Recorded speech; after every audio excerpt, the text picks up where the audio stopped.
we'll go ahead and get started. So what I'd like to do is start off with a review of what we covered last week in Unit 1. And basically we took a look at the administrative requirements for the course. We went through the rubric, through the syllabus, looking at the grading rubric for the discussion board, and looking at the different kinds of assignments, and we specified some requirements for the course. Okay. After that, we looked at the I can't even speak tonight. Anyhow, the top 12 principles of economics, and that was covered in your reading and should have been explained quite well in your reading. Try and clear my throat a little bit. So and one of your assignments, actually 3 of the questions in your assignment asked you to identify which of those 12 principles would best describe the situation that you encountered in the problem. So that was one reason why I wanted to make sure that you paid attention to that. We also looked at some key terms. We discussed that opportunity cost, in its simplest explanation, an opportunity cost is what you have to give up to get something. So every time you decide to make a purchase or you decide to commit your time to something, you're simultaneously deciding not to do the next best thing you could do with that money or with that time. So that next best thing you could have been doing with your time or spending your money on is every bit as much a part of the cost of what you're doing or what you're buying as its actual out-of-pocket cost. So we consider that to be an opportunity cost because you could have used those resources in the alternative. Okay? Now, why do you make that choice? Well, first off, you have to make a choice because we have scarce resources. We don't have enough, whatever the resource is. None of us have enough time to do all the things we want to do. Seldom do we ever have enough money to do all the things we want to do. So, given these situations, we have to make choices. And we make those choices based on our feeling of what that opportunity cost is to us. And we base them all on how we feel, what we really want. And that's that self-interest. In other words, every decision we make for our own interest, for our own self-interest, what will be the very best thing for us. And sometimes we're thinking in the long run, sometimes we're thinking in the short run, a shorter period of time. It just depends on the situation. So, 3 key concepts, and you'll hear more about them, but they underlie most of the decisions that get made. Now, moving forward beyond that, we talked a little bit about what is a market, and we'll talk more at length about this a little later when we get to Unit 3. But basically a market is where buyers and sellers come together. Now we have some underlying assumptions that we'll talk about next week, but basically we have people trying to sell, or sellers trying to sell whatever the product is, and they want a certain price for it, and they're willing to negotiate a little bit. Okay? And we have buyers who want to buy a product, and they have some price they want to pay, obviously a low price. Okay? But they have some wiggle room. They may pay a little more if they're convinced that it's worth it. So it's that coming together of those buyers and sellers trying to decide what price they're going to sell and buy the particular product at. It's exactly like a flea market. Another really good example I think I used last week was the stock market. This particular slide deals with a farmer's market, and again I've seen farmers markets where there are several people selling maybe tomatoes. Okay, well, they can't charge dramatically different prices. Why? Because you're going to go to the next booth down the way and buy tomatoes from them if this guy's tomatoes are too high. So there is some limit as to what the price can be. But by the same token, you cannot, as a buyer, get such a low price. Okay? Why? Because the sellers at some low price, they're not willing to sell anymore. And so, there's some limits to what this pricing strategy is. But if the market is efficient, what's going to be really great about it is all the sellers who want to sell their product at that price, whatever that market price is, will find a willing buyer who wants to buy at that price, at that market price. And all the buyers who want to buy product at that market price will find a willing seller who wants to sell to them. So in the end, there'll be no sellers who want to sell the product who can't find a buyer at that price, and there'll be no buyers who want to buy product who can't find any at that price. So that's the key. So we say there's going to be no extra product left over that's unsold, no surplus, and there's not going to be any people wanting to buy who can't, no shortage. So we reach what we call equilibrium because everything is equal at that price. So that is the true function of a market, of a perfectly competitive market. And we'll see more of that next week too.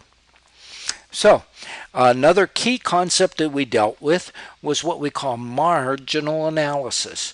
And basically, in its simplest terms, marginal analysis is measuring how much one more is going to cost, whatever it is, and how much benefit are you going to get from that one more, whatever it is. And we'll be talking tonight about batches of fish. So it's not a single more fish, it's a batch of 20 fish or whatever. Okay, so but it's still a marginal analysis because we're measuring the cost of that batch, of that chunk, of that group, of that one, whatever, and comparing it to the benefit. Okay, we also looked at some examples of opportunity cost. This was with your problem, your assignment, where at the beginning you had a student who was comparing buying at a bookstore with various online options. And we see that the opportunity cost is the time the person has to wait versus the savings that they get from the price at the store. And so if you want it immediately, you go buy it at the store, but you're probably buying it at a higher price than you would from the websites. The websites, though, you have to include a price for shipping, and you have to include an opportunity cost for that delay, that waiting time. Then we looked at a couple more rules or situations. We looked at a downturn in the U.S. economy, in the housing market, which is exactly what happened about 7 years ago, and compared that to what happens to the Mexican economy because of this. Now, we understand that there are, many immigrant workers who work in the housing industry. Okay, so when the housing industry petered out, all of a sudden, the people that were working in that field got laid off. Well, if there were a number of people who were sending money back home to family in Mexico, all of a sudden that money's not coming in. And so that means the people in Mexico can't go out and buy as much stuff because their family members not sending more money back from the States. Okay? And you saw something similar with the sequence of events with the food and the lying fallow in the field and going to waste. So these are the kind of situations that reflect some of those key principles that we looked at. Okay, obviously if you have any questions, make sure you let me know, and I'm more than happy to deal with them. So with that, let's go ahead and move into Unit 2. And we've already talked a little bit about the fact that resources are scarce. We're going to look at it a little bit more in detail. But before we do, I'd like to talk a little bit about modeling. And that gives me an excuse to put pictures up about airplanes, right? So, but why? Well, if you were to delve into a little bit of history, and you notice the picture on the right here is the Wright brothers when they flew their very first airplane. A very important thing that happened in 1903, I believe. And but what's interesting is these two bicycle makers from Ohio, Dayton, Ohio, they didn't have anyone backing them. They didn't have money from the government to invent this airplane. But at the same time they were working on it, there were some people in Washington, D.C. who had money from the government who were trying to invent the airplane at the same time. Okay? The Wright brothers did something a little different. Okay, basically what they did was they took and they knew that the wing was the important part about flying, getting an airplane to fly. So they invented a wind tunnel, and they took very small models of wings, okay, different shaped wings, and they tested those with springs in that wind tunnel to measure how much lift they actually generated from each different shaped wing. When they finally come up with a shape of a wing that produced the most lift, that's what they used for their airplane. So the idea of a model, a small, simple version which you can test and you can make changes to it, and from the results you can infer what's going to happen in the real world. Okay, so that's exactly what they did. Now, the reason I put a picture of our airplane down at the bottom was, well, first off, I like to show it off. Don't tell my wife that. But the wing shape, even though the planes look dramatically different, are virtually identical. Okay, the shape of that wing, which is what makes it fly, is the critical element that and again, it has to be shaped just a certain way in order to get that plane to lift up in the air. So the basic components that the Wright brothers created, that's what works even today. Now, going back to the gentleman who had the funding from the federal government back in 1903, he did not use that sophisticated scientific approach. Instead, he says, oh, the wing should be this shape, and he created it, and he built a plane that way. And their test, he was so sure it was going to work. Yes, he was so sure that it was going to work that he had all the photographers from the newspapers come out to take pictures. And they don't have a whole lot of area in D.C. where you can fly a plane, even back then. So he was launching it off the roof of a houseboat using a catapult mechanism that made it slide down this wooden track. And he expected the plane to fly off the end of the roof of that houseboat and go sailing down the river until they could land in the side. Well, the problem was that he didn't have the right wing shape. And when they launched that plane, it trundled down the roof of this houseboat, nice as could be on that track, and when it got to the end, it tumbled into the water. And the pilot who was on board had to swim to shore. Okay, so that idea didn't work at all. Now, the Wright brothers, this happened before they made their first flight, so they were really depressed that this guy was going to beat them. And then they find out that his tumbled into the water, and 2 or 3 days later, theirs flew beautifully. So the whole thing was they used a model to test the theory. So we're going to do something similar with models in that we're going to study contrived situations that we can make the changes to and see what happens. And from that, we're going to infer what's going to happen throughout the entire economy. We're going to have a lot of graphs, and the only reason for a graph is it shows a picture of the numbers. Okay, so we could just put charts of numbers up and accomplish the same thing, but the numbers are harder to understand what's happening with those numbers. But if you have a graph, you can see a picture. Literally, you see when one number's getting bigger, what's happening to the other number. That's all a graph does. That's why I'm saying, don't be scared of a graph. It's not going to bite you. And the good news is, in this course, you don't have to create any graphs. We give you the graph. All you have to do is be able to understand it and explain it. So, moving on forward, some of you might remember a movie that came out many years ago with Tom Hanks in it, where he got washed up on a deserted island. Okay? He was all by himself there. Well, we thought when we saw the movie that he was all by himself, but what we didn't know was there were a group of Kaplan microeconomics students already on that island. And what's interesting was they were hidden, so Tom Hanks couldn't see them, but they were there measuring what he was doing. They did a study of how much effort he spent collecting food, collecting fish, fishing, so he'd have protein, and gathering coconuts from the palm trees, so he had, the other food stuff to eat. So what happens in that situation? Well, he was hidden, but our students put together a chart of numbers, and we're going to play with those numbers a little bit so that you can see them. Okay. And so basically what we see is if he spends all of his effort getting coconuts, he can get 30 coconuts. But he doesn't have any effort left over to get fish. Now we could go to the opposite extreme.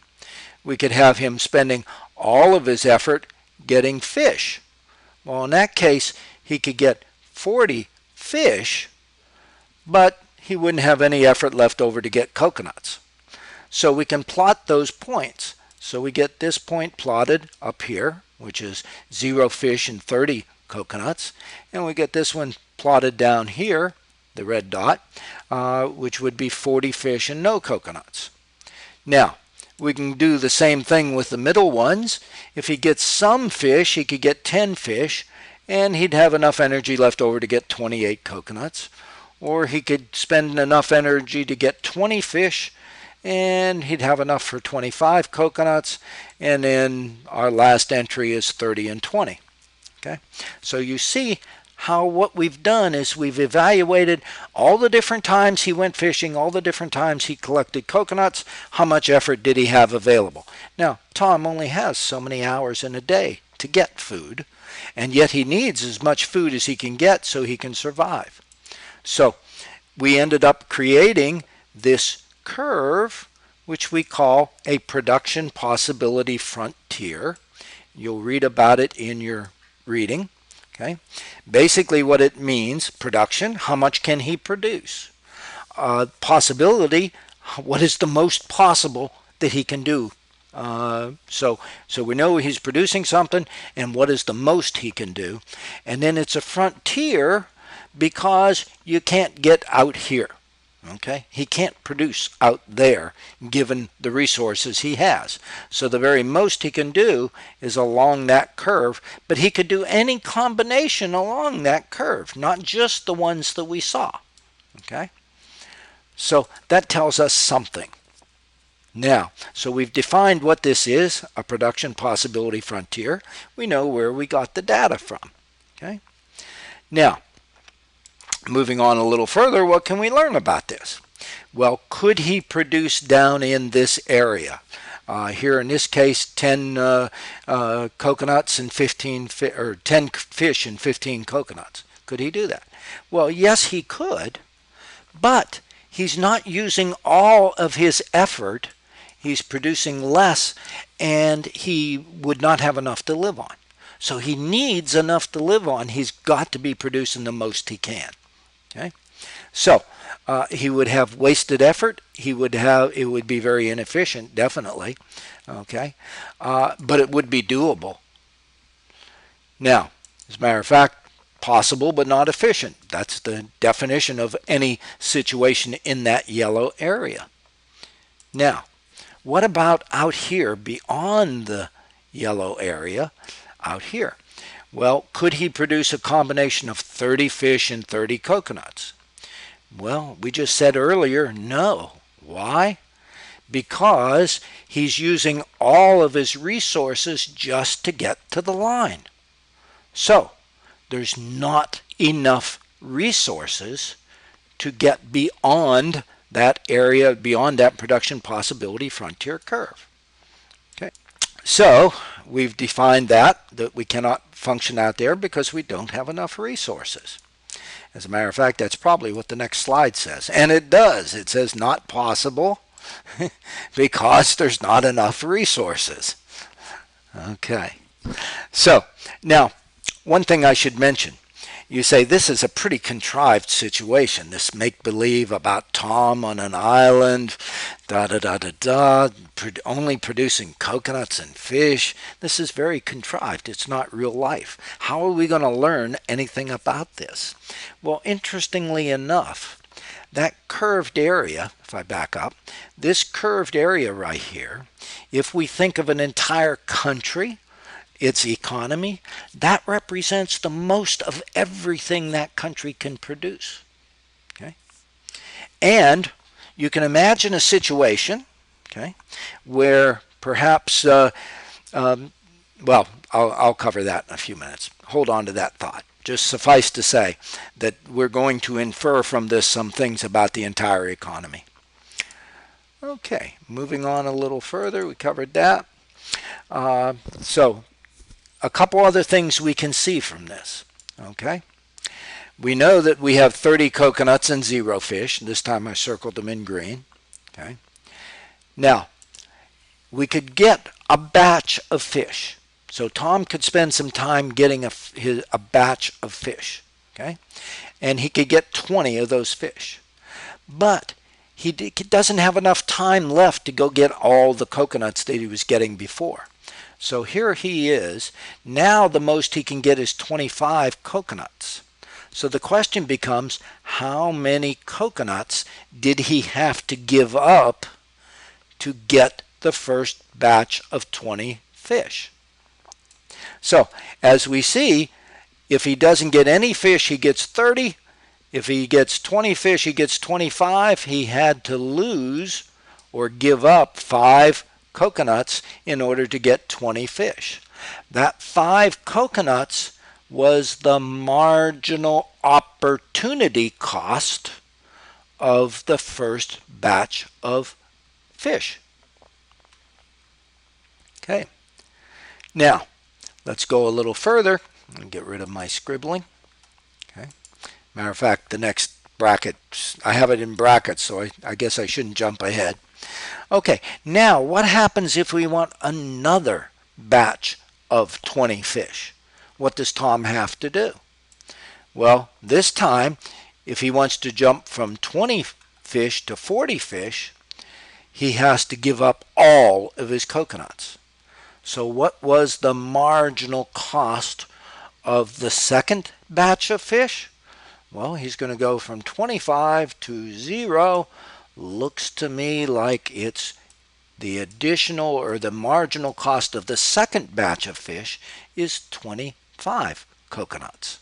So one batch of fish is 5 coconuts. The next batch of fish is 25 coconuts. Wow, what an increase in cost, marginal opportunity cost. So the question becomes, why? Okay. Well, one of the reasons, and I'll give you a very brief explanation, let's assume that Tom goes out in the morning and he fishes. Well, the water's cool. Most of the fish are going to be in the shallow water feeding on the plants. Okay?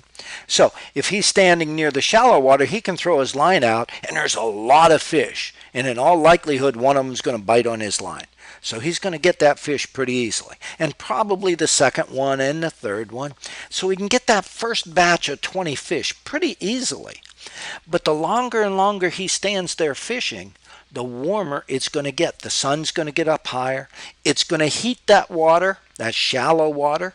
And the hotter that water gets, the more fish are going to leave that shallow water and go out into deeper water where it's cooler, because they don't want to be in that real warm water either.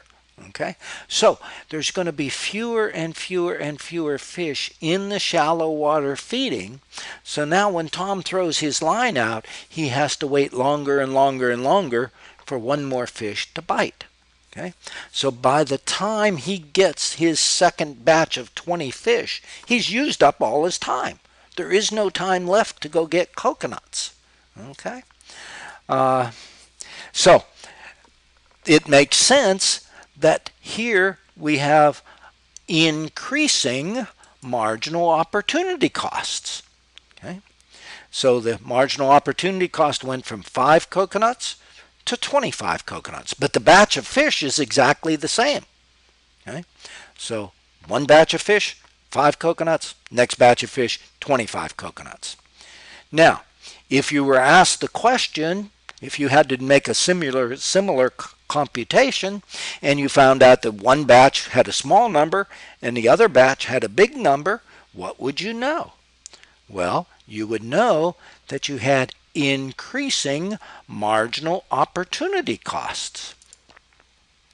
Okay, so In effect, what increasing marginal opportunity cost means, it means that each batch of fish cost more coconuts than the batch of fish before it did. And you say, well, why might that be? Okay. And again, I'm going to kind of get off the side a little bit. I'm going to try to do this, see if it works or not. Doot, doot, doot, doot. Okay.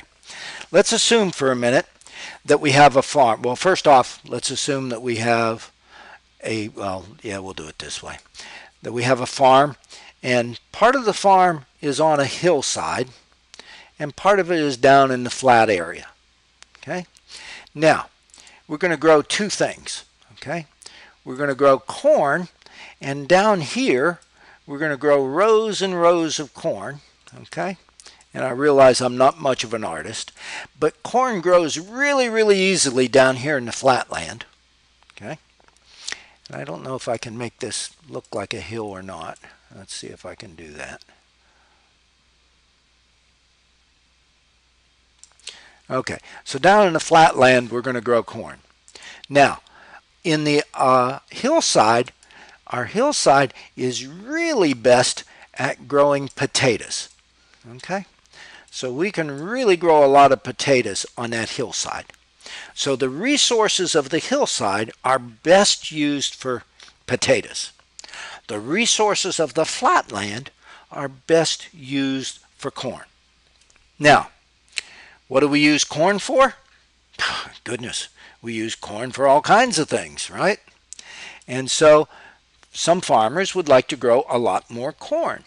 Well, they can grow the corn, okay, until they've used up all the flat land, and then they have to, if they want more corn, now they have to start using the hillside where the potatoes grow. Okay? And the problem is that same area of hillside will not grow as much corn as the flatland will. The flatland will grow a lot more corn for the same piece of land or the same distance of land, but up here we have to give up the potatoes, so we don't get the potatoes, and the corn is not as much. So what happens is we're increasing the use of resources. In other words, we use the very best resources for the corn first. And then we started, if we wanted more corn, we had to use resources that were not really as good for corn. And so this increased our marginal opportunity cost of producing the corn. So the first batch of corn down in the flatland is relatively inexpensive. But if we try to get the same size batch off the hillside, now we're going to find it very expensive because we have to use way more hillside to grow that much corn, and we give up the potatoes. Okay? So that's another example explaining how we could have a situation with increasing marginal opportunity cost. So let's go back to where we are. Okay. And continuing. Okay. Now, if we have a situation where we have increasing marginal opportunity cost, one batch costs a certain amount, the next batch costs more. Okay. What does that imply about the production possibility frontier curve? Well, you'll see our curve is bowed outward and to the right. Okay. Okay, moving on. Now we talked earlier that we cannot produce out beyond that curve because we don't have enough resources. Okay, we understand that. That was pretty simple. Then the question becomes, how could we get out there? How could we produce more? Okay. And so we can find more resources, and that might help us grow more. But before we go there, let me take this a little differently. Remember, I said earlier that the production possibility frontier curve, that this curve right here, oops, let's change colors. I don't like that color. Let's go to something brighter. Okay, I said that this production possibility frontier curve is a surrogate, if you will, or represents in our model something that could tell us about our entire economy. So we said that we don't have enough resources. And right now, Tom's main resource is his ability to work. Okay? So if we want him to have more production, we have to give him more resources. We have to give him some help. Okay? Now, how does that reflect on our economy? Well, let's say that curve, that production possibility frontier curve, represents the total amount of everything we produce in our country. All the goods and all the services that we produce. Okay? And the more goods and services we produce as a country, the higher everybody's standard of living will be on average. Okay? So obviously, if you go back and look in history, your standard of living today is probably a lot better than your great-grandfathers or great-grandmothers. Okay? I doubt they had a cell phone, a smartphone. I doubt they had a microwave oven. I doubt they had a television, but I'm willing to bet that everybody in this class has a smartphone, a microwave oven, and a television. Okay? So they didn't have all those things. So obviously our standard of living has improved over time. Now, if the government were to come along and say, we want to improve the standard of living everyone, we want to increase the output of our economy. Now, what is the most important resource it takes for any economy to function? What is the main resource we use? Okay? Well, it is our people, our workers, our labor, our manpower. That is the most important thing. So, if we have a limited amount of manpower or labor power, okay, how can the government increase the amount of workers we have available? Well, it would be a simple matter to come out with a law, pass a law that says every woman of childbearing age in this country will need to have one additional child so that 18 years or 19 years from now we'll have more workers. Okay? Wouldn't that be a wonderful idea? That would give us a lot more workers, a lot more of the most important resource we need to produce what we need to do. Okay? There's actually an additional thing we can do to grow our economy. Okay? And not only is it to add more resources, but more importantly, use the resources we have already better. Okay? Use them smarter. Okay? How could we do that in the case of Tom? Well, Tom on the island. Well, maybe we could have Tom go out on a raft and lash together some logs so he could float out into deeper water and get the fish that are down in the colder, deeper water. Maybe we could have him find a bamboo pole that's 50 feet long that he could poke at the coconuts so he doesn't have to climb the tree to get the coconuts. Okay? We could give him some new technology. So that would be one more way of increasing our output or growing our economy. Okay, I'm going to change all the rules now. We've been talking about an increasing marginal opportunity cost. It gave us a curved or bowed outward and to the right production possibility frontier curve. But if each fish cost Tom the same number of coconuts as the fish before it, now we would have a straight line production possibility frontier curve. So you see that in blue here. And the reason I'm doing this, I'm simplifying our model a little bit more, is I want to be able to make some very simple calculations. And I think it'll help you understand the next step of this. Okay, so we have Tom producing coconuts and fish. He could produce a maximum of 30 coconuts or a maximum of 40 fish, and something in between. But we're doing the simple version now. Okay. Now, the question becomes, how many coconuts does one fish cost in this situation? Okay. Well, we just simply divide the number of fish he's getting into the number of coconuts, and we end up with, in this case, 3/4 of a coconut has to be given up to get each fish. So we divide 4 into 3, we get 3/4 of a coconut, and that's the cost of each fish. So you may want to pay a little attention to this because you're going to have some calculations very similar to that in your assignment. Okay, what about how much does a coconut cost him in fish?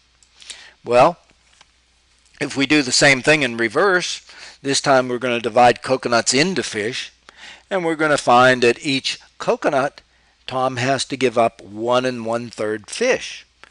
And to keep the fractions the same, even though it's not a good idea, I'm just going to call it 4/3 of a fish. But we know it's really 1 1/3. Okay. So the marginal opportunity cost of a fish in this situation is 3/4 of a coconut. The marginal opportunity cost of a coconut is 1 1/3 fish. Keep that in mind. Very simple math, nothing that anyone should have any trouble with. Okay. Now let's pretend that somebody else washed up on the island. We'll call this guy Hank. Okay. Now Hank is a newbie. Okay. He's brand new at this.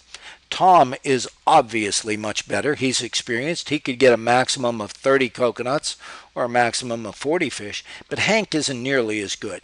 The best he can do would be 20 coconuts or 10 fish.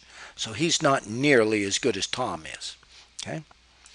Now, we can do the same kind of calculation for Hank, and we find out that one fish costs him 2 coconuts. But one coconut only cost him half a fish. He only has to give up half a fish to get a coconut. So we've gotten the numbers relative to each other. So then the question becomes, who's best at doing what? Well, if we look at Tom, Tom is best at getting coconuts, and he's best at getting fish. He has what we call an absolute advantage. I think that's going to be the next slide. Yes.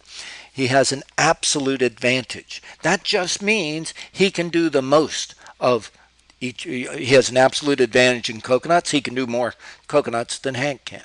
He has an absolute advantage in fish. He can do more fish than Hank can. Okay. However, our real question is, let's see, it's probably the next slide. Okay. Well, we know that if they each produce on their production possibility frontier curve, then there's a certain limit as to what they can produce and consume, because they're going to be eating whatever it is they make. Okay. So if this is the best situation that they can each do by themselves, then the next question is, can they do better by specializing and sharing the excess? What an interesting idea. So could they specialize and trade the excess? Okay. Well, we have the numbers for each of them. So now what we want to do is determine what is the absolute or the comparative advantage. We don't really care about absolute advantage. Absolute advantage just tells us who can do the most of what. Okay. But what we want to know is who has the lower marginal opportunity cost for producing each thing. Now, instead of showing all the calculations, I'm going to simplify it by one more notch. I'm just going to put those numbers into a simple chart. So now we see Tom's opportunity cost of a fish is 3/4 of a coconut, and Hank's opportunity cost of a fish is 2 coconuts. So who's got the lower marginal opportunity cost? Well, Tom does, okay, because he only has to give up 3/4 of a coconut to get a fish. Hank has to give up 2 coconuts to get a fish. What about on the coconut side? Well, we see Tom has to give up 1 1/3 fish, or 4/3 of a fish. Let me do this again, okay. And we see Tom has to give up 4/3 of a fish, or 1 1/3 fish, but Hank only has to give up half a fish to get a coconut. Okay, so Hank has a comparative advantage in getting coconuts because his marginal opportunity cost of coconuts is less than Tom's. Okay, so that be the key. Who has the lower marginal opportunity cost? And again, the next slide spells the same thing. So what we see is Tom in this situation has a comparative advantage in fishing, and Hank has a comparative advantage in gathering coconuts. Therefore, they should specialize. Tom in getting fish, Hank in getting coconuts, and trade the excess. Now, this is the model for international trade. So you say, wait a minute, why don't we make all the clothes that we need to wear here in the United States? Why are those clothes now made in all different countries? Vietnam, India, China, South America. Why? Well, because those countries have a lower marginal opportunity cost in producing clothing, which does not require highly educated workers. But none of those countries produce Boeing Dreamliner jets. Okay? Why? Because to produce a Boeing Dreamliner jet takes workers with much higher skill levels and much higher education to produce such sophisticated equipment. Okay? Therefore, we end up buying a lot of clothes from foreign countries. Okay? Now, so we see that by specializing in whatever the country has a comparative advantage in and trading the excess, everybody can consume more. Okay. One more thing I need to hit on is economic statements. There's two kinds of economic statements, and you'll read about this. Okay. One is if you have numbers. Okay. And basically, that's something that can be proven. Okay. You can go back and you can find those numbers and verify them. And so we consider that to be, let me just click on and we'll go a little further. Okay. So that one's what we call an is statement because we're verifying information. It can be verified. It can be checked. Okay. On the other hand, the other statement over here is someone is saying what should be done. It is somebody's opinion of what should be done. And it doesn't mean that this statement is true or not. Okay? It just means it is somebody's opinion. So, if we have is statements and should statements, okay, we can classify those in economics. So if you have an economic statement that is an is statement that has something that you can go verify, then that is a positive economic statement. Okay? If it is somebody's opinion and it is not necessarily verifiable, then we consider that to be what's called a normative statement. Okay? So again, you have something in your assignment that deals with that. So positive and normative statements. Okay, we've covered an awful lot of material tonight. You've got Chapter 2 to read this week and the Chapter 2 appendix. And of course, the standard things, make sure you look at my announcements. Announcements are important. Okay. Your discussion thread question this week deals with Ethiopia and the extreme poverty, okay, scarcity of resources. And so now, okay, what about the assignment for this week?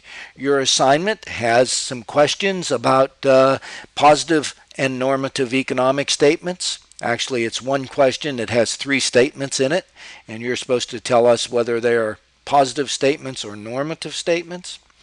Then we have some questions about trade, about international trade. Okay. Now, some of the material, remember that units 1, 2, and 3 go together. And in unit 3 next week, when you have your assignment questions for unit 3, you may have some questions from this week that I covered in the seminar.